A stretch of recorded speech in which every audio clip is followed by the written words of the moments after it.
बिस्मिल्लाहिर्रहमानिर्रहीम। अस्सलाम वालेकुम। खुश रहें, आबाद रहें, पाक परवरदिगार में आपके रोज़ी रिज़्क़ में बरकत और इजाफ़ा अता करें। आज मैं जो रेसिपी आपसे शेयर करने लगी हूँ वो है लाल लोबिया। लाल लोबिया बनाने के लिए यहाँ पे मैंने ये लाल लोबिया बॉयल करके रखा है और इसका पानी जो है इसी तरीके से इसमें रहेगा और लोबिया निकाल के मैं मसाले में भूनूँगी। मसाला भूनने के लिए जो मैंने चीज़ें ली हैं वो मैं आपको बताती हूँ। यहाँ पे मसाला जात में मैंने लिया है हल्दी, कौरमा मसाला, नमक और ये सुरख मिर्च। ये तमाम चीज़ें आप अपने टेस्ट के मुताबिक ले सकते हैं। मैंने हाफ़ टी स्पून जो है वो हल्दी पाउडर लिया है, 1 टेबल स्पून नमक लिया है, हाफ़ टी स्पून ही मैंने ये लिया है कौरमा मसाला और 1 टेबल स्पून मैंने रेड मिर्चों का लिया है पाउडर। यहाँ पे एक बड़ा प्याज मैंने लिया है जिसको मैंने काट के रख लिया है। साथ ही मैंने यहाँ पे अदरक लहसुन का पेस्ट रखा है और 2 से 3 अदर टमाटर मैंने काट के रख लिए हैं। गर्म होने के लिए रखा हुआ है। अब इसमें मैं ये प्याज फ्राई करूँगी। प्याज फ्राई करके इनको हमने ना तो डार्क कलर देना है ना ही ज़्यादा लाइट रखना है, हल्का सा बस सोते करना है और इसमें मैं तमाम मसाला जार जो है वो शामिल कर दूँगी। मैंने टमाटर में ही अदरक लहसुन का पेस्ट भी शामिल कर दिया और तमाम स्पाइसेस मैं इसमें शामिल कर दूँगी। सिर्फ ये आप लोगों को दिखाने के लिए मैंने सारी चीज़ें अलग अलग रखी थी, अदरवाइज़ आप तमाम चीज़ें एक साथ ही शामिल करके प्याज में डाल दीजिएगा।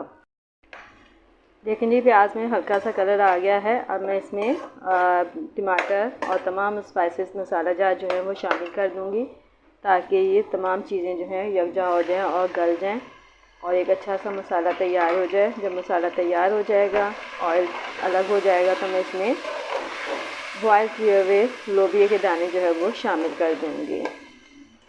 लोबिया आप मुख्तलिफ़ तरीक़ों से पका सकते हैं कि तमाम मसाला जार जो हैं डालकर लोबिया में पानी शामिल करके उनको गलने के लिए रख दें। उस तरीके से भी बन जाता है। अलग से बॉयल करके मसाला बना के उस तरीके से भी बना लें और आप लोबिया की चाट भी बना सकते हैं। आप हर तरीके से लोबिया को इस्तेमाल कर सकते हैं। देखें जी लोबिया मैंने बॉयल करके अलग से निकाल के रख लिया है। बहुत अच्छे तरीके से लोबिया गल चुका है। आप भी लोबिया को गला के अच्छे तरीके से उसको निकालिएगा। अगर लोबिया थोड़ा सख्त रहेगा तो उसका मज़ा नहीं आता है, जितना अच्छा गला हो उतना ही ये मज़ेदार होता है। और साथ ही इसका पानी मैंने अलग रख दिया है, इसको भी मैं इस्तेमाल में लाऊंगी। ये ग्रेवी में इसका पानी ही इस्तेमाल होगा। अगर हम इस पानी को गिरा देंगे तो फिर लोबिया में उसका जो टेस्ट होता है वो ख़त्म हो जाएगा, तो इसलिए पानी को ज़ाया मत कीजिएगा। जी माशाल्लाह से मसाला जो है बहुत अच्छे तरीके से भुन गया है और खुशबू बहुत ज़बरदस्त आ रही है। आप भी जब बनाएंगे इसी तरीके से तो आप भी देखेंगे कि खुशबू बहुत अच्छे तरीके से आएगी। अब यहाँ पे मैं लोबिया शामिल करूँगी और इसको अच्छे तरीके से भूनूँगी और इसको जब ये भुन जाएगा अच्छे तरीके से तो फिर मैं इसमें जो लोबिया का मैंने पानी उतार के रखा है वही मैं इसमें शामिल करूँगी और उसी को ही इसकी ग्रेवी बनाई जाएगी। क्योंकि हमने ये लोबिया जो है चावलों के साथ नहीं खाना है बल्कि रोटी के साथ ये सर्व किया जाएगा। अगर आप चाहें कि आपने चावल के साथ इसको सर्व करना है तो आप इसको पानी को बढ़ा सकते हैं। तो पानी की मिकदार मैं आपको बताऊंगी, देखें कि कितना होगा, तो उस लिहाज से फिर मैं आपको आगे का प्रोसीजर बताऊंगी। ये लें जी हमारा लोबिया जो है मसाले में खूब अच्छी तरह से भुन चुका है, ऑयल भी अलग हो रहा है। अब मैं इस स्टेज पे यहाँ पे इसमें पानी शामिल कर दूँगी। पानी मैं वही शामिल करूँगी जो कि मैंने इसका बॉयल किया हुआ उतारा था। मैं इस पानी को ज़ाया नहीं कर रही हूँ, इसी को इसमें शामिल करूँगी। ये देखें ये एक डोंगा भरा हुआ ये सारा डाल दिया।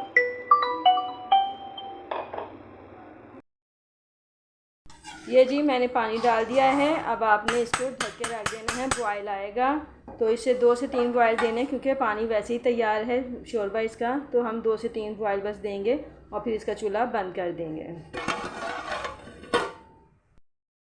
ये देखें जी माशाल्लाह से सालन हमारा तैयार हो गया है। ये बहुत ज़्यादा थिक हो गया है। अब इसको हम इस स्टेज पे बंद कर देंगे चूल्हे को और साथ ही मैं यहाँ पे ये हरी मिर्चें और धनिया जो है ये शामिल कर दूँगी। ये देखें हरी मिर्चों को मैंने 3 से 4 हरी मिर्चों को दरमियान से कट करके डाला है। ये देखें। तो यकीनन आपको मेरी ये रेसिपी पसंद आएगी। मेरी रेसिपी पसंद आई तो लाइक करें, शेयर करें और मेरे चैनल को सब्सक्राइब ज़रूर करें। और अब आइंदा आने वाली वीडियो तक के लिए इजाज़त दीजिए। खुदा हाफिज़।